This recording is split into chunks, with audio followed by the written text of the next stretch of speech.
భంగం కలుగుతుంది. సంపద గురించి మర్చిపోగలిగినప్పుడే అప్పుడు హాయిగా ప్రశాంతంగా నిద్ర పడుతుంది. లేకపోతే నిద్ర మాత్రలో వేసుకోవాల్సి వస్తుంది. అప్పుడు నిద్ర నుండి లేచినప్పుడు ప్రశాంతంగా హాయిగా ఉత్సాహంగా ఉంటుంది ఈ శరీరం. దీనివల్ల మనకేం తెలుస్తుందంటే నిద్ర నిజంగా సంపద,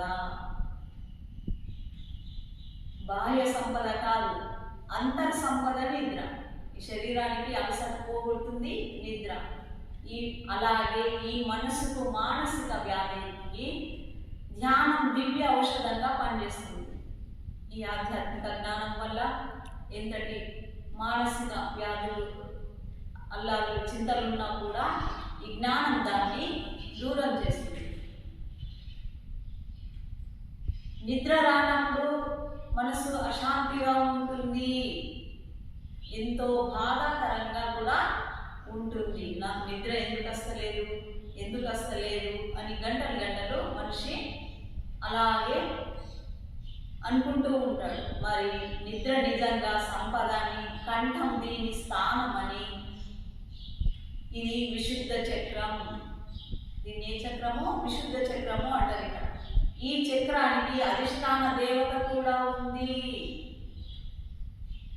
పరమ సుఖప్రదమైన నిద్రను మనకు ప్రసాదిస్తున్న ఈ కంఠస్థానాన్ని మనం తెలుసుకోలేనప్పుడు ఈ శరీరం గురించి మనం ఏం తెలుసుకుంటున్నాము?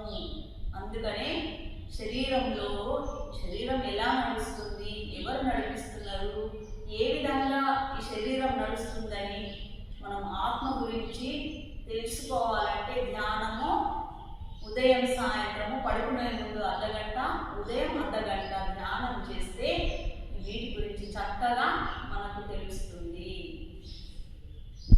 మన హృదయ స్థానంలో హృదయ కమలం ఉంది. ఈ హృదయం ఎలా నడుస్తుంది? లవ్ డబ్ కొట్టుకుంటుంది, నిరంతరం నడుస్తుంది. ఒక్క క్షణం కూడా దానికి రెస్ట్ లేదు. ఎప్పుడు మనం పడుకున్నా పని చేసిన ఈ హృదయ కమలము నడుస్తూనే ఉంటుంది. దీని ఒక్కొక్క దళానికి ఒక్కొక్క గుణం ఉంది. ఒక్కొక్క దళానికి ఒక్కొక్క గుణం. ఈ గుణాలు ఏవంటే కామం, క్రోధం, మోహం, లోభం, ప్రేమ, జ్ఞానము, వైరాగ్యము, ఆనందము, సర్వజ్ఞత్వము మొదలైనవి.